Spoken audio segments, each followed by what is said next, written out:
Student, स्वागत है आप सबका साधना चैनल में। बच्चों, इससे पहली क्लास में या वीडियो में हमने क्षितिज पुस्तक के पाठ भाग 1 के गद्य खंड से पाठ 6 प्रेमचंद के फटे जूते के बहुविकल्पी प्रश्न आपको स्पष्ट किए थे। आज इसी पाठ के महत्वपूर्ण प्रश्न हम आपको स्पष्ट कर रहे हैं, जो 2-2 अंक के आपकी परीक्षा में आते हैं और जो आपके पूरे पाठ के आधार पर दिए हुए होते हैं। आपको प्रश्न की भाषा को समझना है कि किस तरह के शब्दों में, किस तरह की भाषा में आपसे प्रश्न को पूछा जाता है और आपको उसका उत्तर किस प्रकार से देना है। ये भी नहीं कि सीमा से अधिक आप उसका उत्तर विस्तार में देते चले जाएं, तो वो भी गलत होता है। और ऐसा भी नहीं कि आप आधी लाइन में, एक लाइन में उत्तर दे दें तो तब भी आपको अंक नहीं मिलेंगे। तो इसलिए हमें किस प्रश्न का कितना उत्तर देना चाहिए, किस तरह से देना चाहिए, हमारे शब्द विन्यास कैसा होना चाहिए, भाषा हमारी किस तरह की, शैली किस प्रकार से होनी चाहिए, इन सब चीजों पर आपको ध्यान केंद्रित करना है कि ताकि आप हर प्रश्न का उत्तर आसानी से दे सकें। बच्चों, आप इस वीडियो को लाइक जरूर कीजिए। जो भी वीडियो आप देखते हैं प्लीज उसे लाइक करना ना भूलें। उसे सबसे पहले लाइक कीजिए, फिर उसके बाद आप उस वीडियो को देखिए ताकि आप लाइक करना ना भूल सकें। तो चलिए, हमारा प्रथम प्रश्न है, लेखक की नजर प्रेमचंद के जूतों पर क्यों अटक गई? लेखक की नजर प्रेमचंद के जूतों पर इसलिए अटक गई क्योंकि महान कथाकार, युग प्रवर्तक आदि नामों से प्रसिद्ध लेखक के पास ढंग के जूते भी नहीं हैं। वे बढ़ती बंधे हैं, उनकी पतरियां निकल चुकी हैं, वे जैसे तैसे बंधे हैं। बाएं पैर का जूता फटने से उंगली बाहर निकल आई है। ये जूते लेखक की बदहाली बयां कर रहे हैं। अब देखिए, यहाँ पर लेखक शब्द जो लिखा गया है ये प्रेमचंद के लिए भी लिखा है। ये तो लेखक हरिशंकर परसाई के लिए शब्द दिया गया है कि हरिशंकर परसाई ने ये संस्मरण ये लिखा हुआ है लेख इसमें। लेकिन प्रेमचंद भी एक साहित्यकार थे, लेखक थे, जिन्होंने अनेक कहानियां लिखी हैं, उपन्यास लिखे हैं, निबंध लिखे हैं। तो यहाँ पर आप लेखक के स्थान पर प्रेमचंद भी कर सकते हो कि प्रसिद्ध प्रेमचंद के पास। तो लेकिन वो अजीब सा लग रहा था तो इसलिए शब्द का प्रयोग किया गया है, वरना ये लेखक शब्द जो है ये प्रेमचंद के लिए ही प्रयोग किया गया है, क्योंकि उनकी रचनाएं इतनी अच्छी हैं जिसके कारण उन्हें महान कथाकार कहा जाता है। युग प्रवर्तक यानी कि युग में परिवर्तन लाने की क्षमता उनके लेखन में थी। तो इसीलिए इतना सब कुछ होने के बावजूद भी उनके पास पहनने के लिए अच्छे जूते नहीं थे। फटे हुए जूते में वे फोटो खिंचवा रहे थे, इसलिए लेखक की नजर प्रेमचंद के जूतों पर अटक गई। विचित्र है यह अधूरी मुस्कान। लेखक ने प्रेमचंद की अधूरी मुस्कान को विचित्र क्यों कहा है? बेटा, यहाँ पर कहा में चंद्र बिंदु लग गया है, चंद्र बिंदु नहीं होना चाहिए। प्लीज इस पर ध्यान मत दीजिए। कहा शब्द है, यहाँ पर कहा शब्द नहीं है। फोटोग्राफर ने फोटो खींचते समय प्रेमचंद को मुस्कुराने के लिए कहा होगा। उनके चेहरे पर पूरी मुस्कान आई भी नहीं होगी कि उसने फोटो खींच ली। लेखक ने इस अधूरी मुस्कान को विलक्षण मुस्कान कहा है क्योंकि उनकी इस अधूरी मुस्कान में समाज में प्रचलित सामाजिक, धार्मिक, जातीय कुरीतियों, रूढ़ियों के प्रति मजाक उड़ाने वाली हंसी और व्यंग निहित है। यह कितना विचित्र है कि जो व्यक्ति स्वयं फटे जूते पहनकर फोटो खिंचवा रहा है वह स्वयं पर हंसने की अपेक्षा दूसरों पर हंस रहा है। मतलब उनके चेहरे पर जो मुस्कान की वे पूरी तरह से मुस्कुरा भी नहीं पाए थे कि फोटोग्राफर ने क्लिक कर दिया और उनको फोटो खिंच गया। तो यहाँ पर जब वे उस अधूरी मुस्कान को लेखक देखते हैं तो उन्हें लगता है कि वह फटे जूते पहनकर फोटो तो खिंचवा रहे हैं, लेकिन स्वयं अपने पर हंसने की अपेक्षा वे दूसरों पर हंस रहे हैं। दूसरे किन पर हंस रहे हैं? जो कि सामाजिक, धार्मिक, जातीय कुरीतियों पर, रूढ़ियों पर विश्वास करने वाले लोग थे। उनका विरोध नहीं करना चाहते थे, मानो वे ऐसे लोगों के ऊपर हंस रहे हैं या मुस्कुरा रहे हैं। तुम समझौता नहीं कर सके, यहाँ किस प्रकार के समझौते की बात कही गई है? यहाँ लेखक ने आम आदमी द्वारा परिस्थितियों से समझौता करने की बात कही है।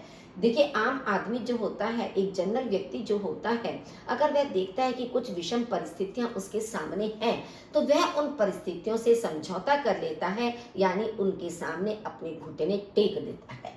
प्रेमचंद चूंकि यथार्थवादी लेखक, सच्चे स्वाभिमानी पुरुष, नियम, आदर्शों तथा धर्म को मानने वाले सच्चे व्यक्ति थे, अतः वे कभी परिस्थितियों से समझौता नहीं कर सके, क्योंकि इस तरह के मार्ग पर चलने वाला व्यक्ति कभी परिस्थितियों के सामने अपने घुटने नहीं टेकता है, वह उनका डटकर सामना करता है। और यही कारण था कि प्रेमचंद यथार्थवादी लेखक थे। यथार्थवादी का माने वास्तविकता को लोगों के सामने लाने वाले लेखक थे। वे स्वाभिमानी थे, नियम और धर्म का बंधन उनके जीवन में था, नियम और धर्म के अनुसार चलने वाले व्यक्ति थे, इसलिए उन्होंने कभी भी परिस्थितियों से समझौता नहीं किया। गंदे से गंदे आदमी की फोटो भी खुशबू देती है के माध्यम से लेखक क्या कहना चाहता है। उपर्युक्त वाक्य के माध्यम से लेखक ने समाज में व्याप्त दिखावे और फैशन पर व्यंग किया है। लोग अपनी फोटो खिंचाते समय दूसरों से कपड़े, टाई, जूते आदि उधार लेते हैं, बाल सेट कराते हैं, फोटो खिंचाते समय अपने बैठने का ढंग, मुख, मुद्रा आदि का विशेष ध्यान रखते हैं, जिससे उनकी फोटो अच्छी आए।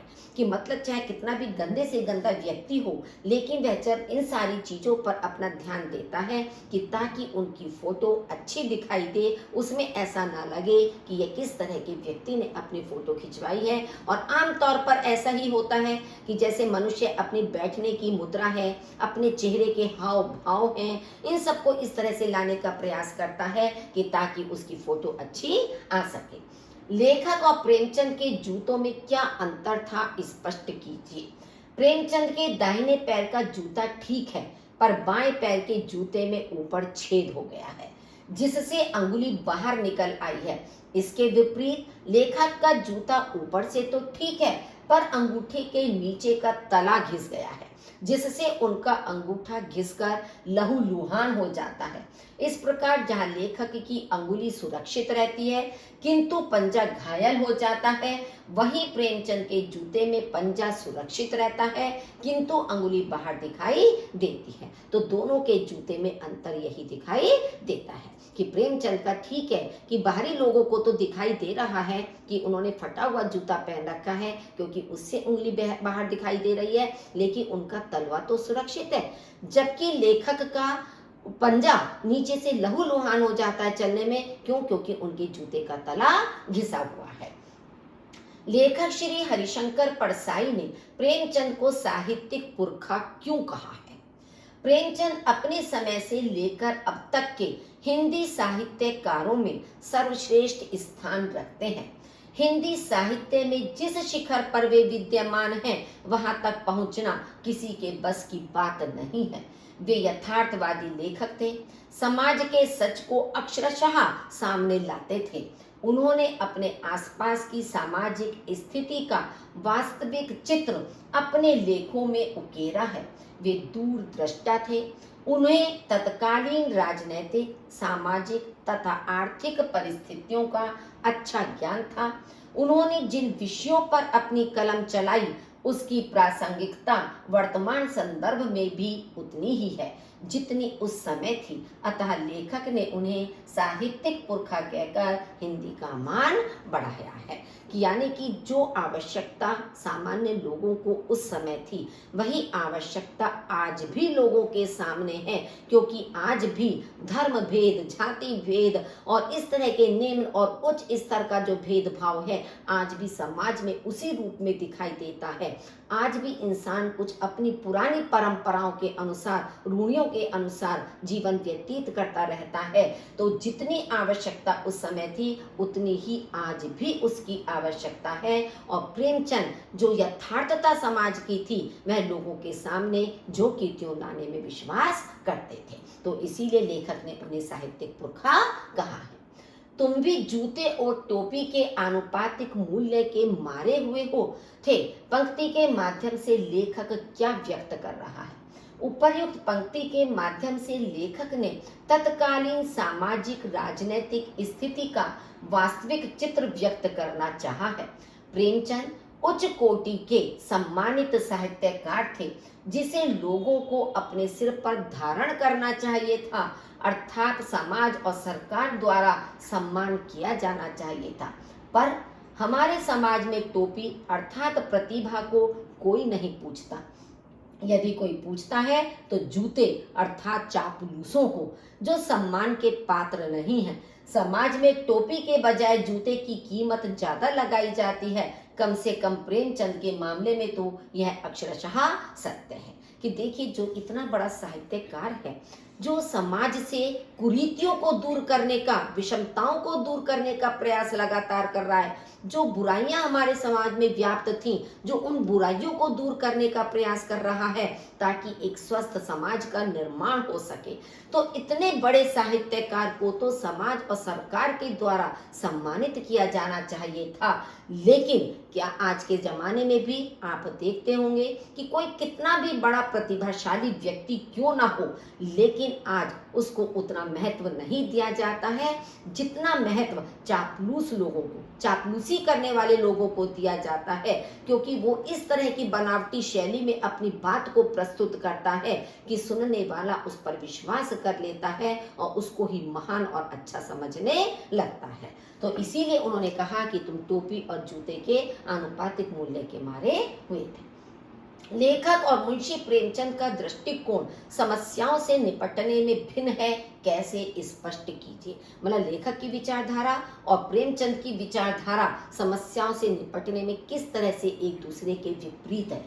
लेखक जो आधुनिकता का प्रतिनिधि है, समस्याओं से निपटने के मामले में बिल्कुल भिन्न दृष्टिकोण रखता है, क्योंकि प्रेमचंद समस्या रूपी टीले को हटाने के लिए बार बार उस पर ठोकर मारते हैं, भले ही इस क्रम में उनका जूता फट जाए, परंतु लेखक उस समस्या रूपी टीले को यूं ही छोड़कर, उससे बचकर किनारे से निकल जाने में विश्वास करते हैं। देखिए, दोनों में अंतर हो गया कि जब प्रेमचंद के सामने कोई भी बाधा, कोई भी विघ्न, कोई भी समस्या रूपी टीला आकर खड़ा होता है, चाहे वो रूढ़ियों का टीला हो, चाहे कुरीतियों का टीला हो, चाहे किसी बुराई का टीला हो, तो वो जब तक उसे अपने पैर से मार मार कर हटा नहीं देते हैं, तब तक वो पीछे नहीं हटते थे।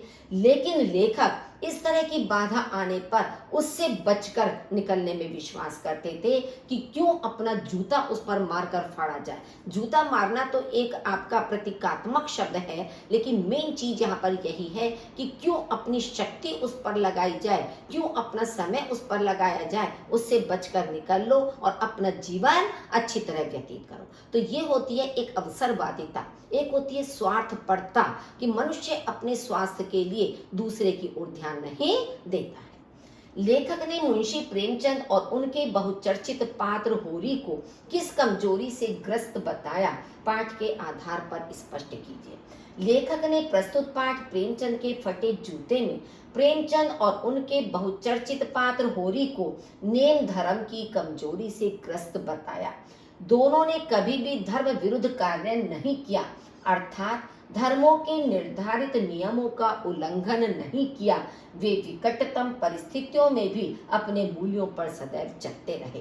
तो ये उनका जो होरी है, वो प्रेमचंद की कहानी का जो पात्र है, जो कि एक गाय को दान करना चाहता था, लेकिन नेम धर्म से बंधे होने के कारण वह कभी भी इतना पैसा नहीं जुटा पाया कि एक गाय खरीद कर उसका दान कर सके। तो जिस नियम और धर्म से होरी बंधा हुआ था, उसी नियम और धर्म से प्रेमचंद भी बंधे हुए थे। होरी का बंधन प्रेमचंद के लिए मुक्ति कैसे था?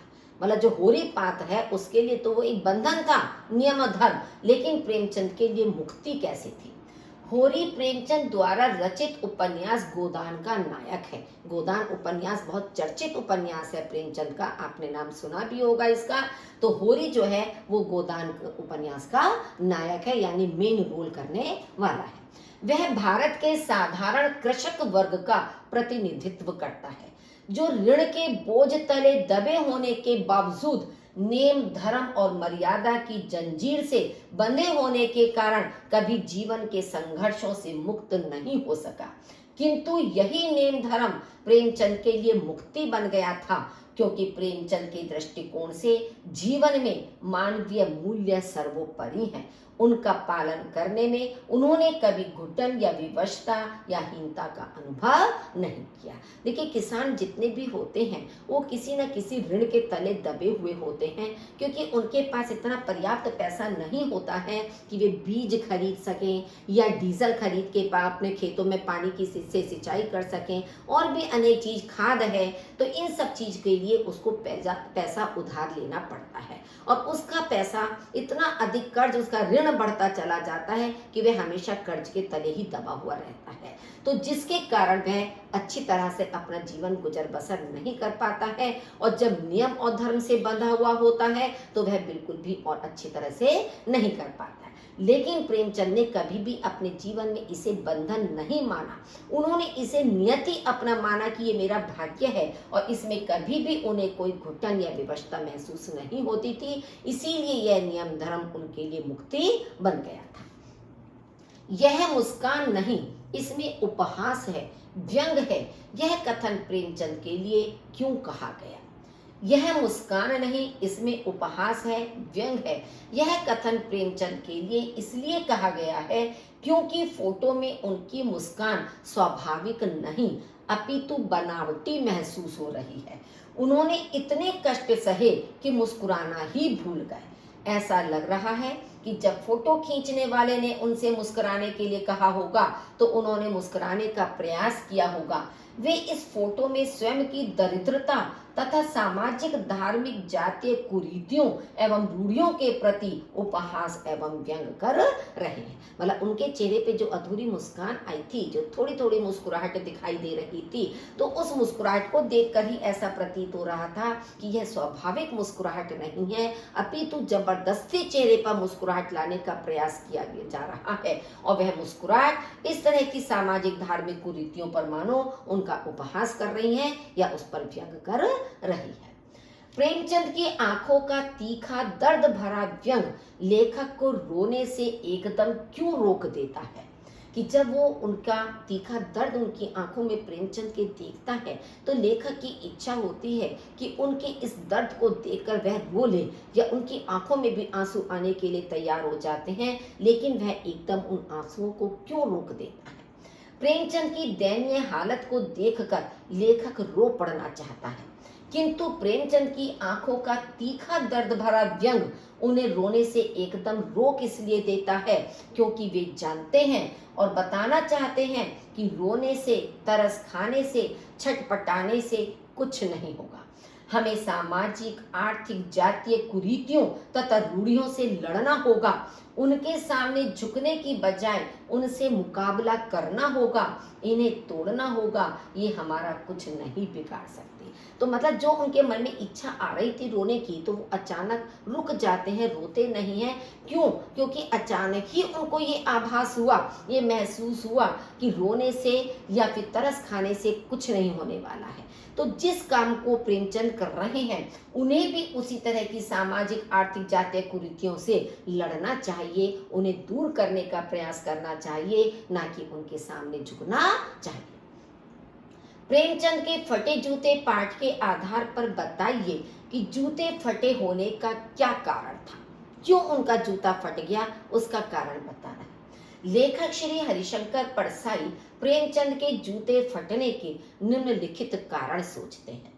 फर्स्ट है, आर्थिक तंगी होने के कारण वे नए जूते नहीं खरीद सकते थे, क्योंकि उनका पूरा जीवन अभावों में व्यतीत हो रहा था। उनके पास कभी भी अच्छी तरह से पैसा नहीं था कि वे अपना जीवन अच्छे प्रकार से गुजर बसर कर सकें। तो एक तो आर्थिक तंगी होने के कारण अच्छे नए जूते वे नहीं खरीद सकते थे।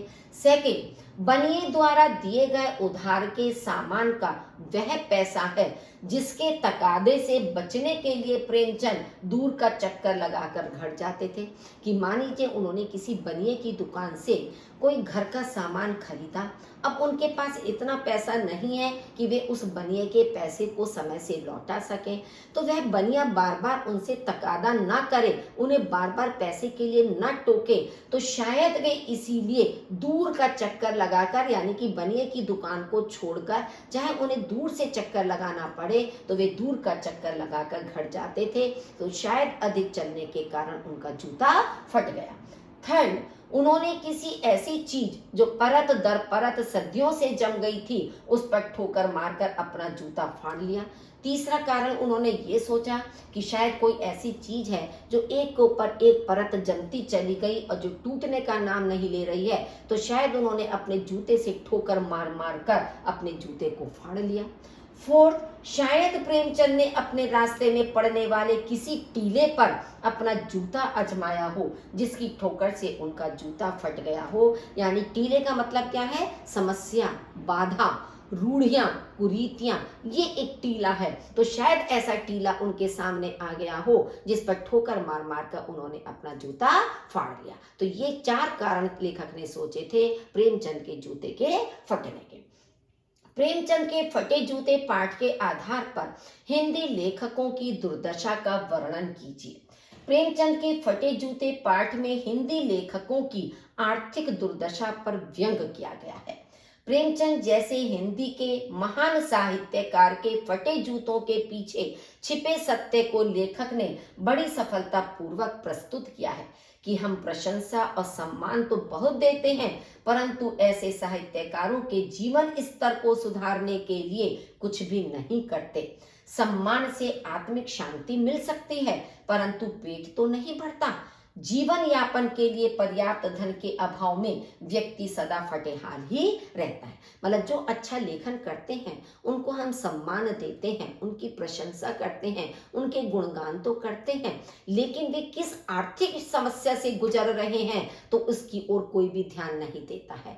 अब उस प्रशंसा से उन्हें कुछ समय के लिए आत्मिक शांति तो मिल जाती है, लेकिन अपना जीवन गुजर बसर करने के लिए पैसे की आवश्यकता हरेक को होती है, जिसका अभाव लेखकों के पास हमेशा ही बना रहता है। लेखक ने प्रेमचंद को जनता के लेखक क्यों कहा? प्रेमचंद ने भारत की सामान्य जनता के दुख दर्द को केंद्र में रखकर साहित्य की रचना की। उनकी कहानियां तथा उपन्यास आम जनता की और शोषित किसानों की कहानियां हैं। प्रेमचंद ने समाज में व्याप्त कुरीतियां, छुआछूत, अमीरी गरीबी, जातिवाद, रूढ़िवाद, बाल विवाह, विधवा प्रथा, भ्रष्टाचार आदि बुराइयों पर सदा अपनी लेखनी के माध्यम से प्रहार किया है। उन्होंने जनता को सभी कुप्रथाओं से मुक्त कराने के लिए जीवन भर प्रयास किया। यही कारण है कि लेखक ने उन्हें जनता का लेखक कहा है, कि जनता की जो जो समस्याएं उन्होंने अपनी आंखों से देखी, अपने आसपास के परिप्रेक्ष्य में देखी, या स्वयं भी जिन समस्याओं को उन्होंने झेला, तो उन सारी समस्याओं को उन्होंने अपनी रचनाओं के अंदर वर्णित किया है। तो इसीलिए कि ताकि वे सारी समस्याएं दूर हो सकें, इसलिए लेखक ने उन्हें जनता का लेखक कहा है। कुंभन दास कौन थे? उनका प्रसंग किस संदर्भ में किया गया है? कुंभन दास भक्ति काल की कृष्ण भक्ति शाखा के एक प्रमुख कवि थे। ये वल्लभाचार्य के शिष्य तथा अष्टछाप के कवियों में से एक थे।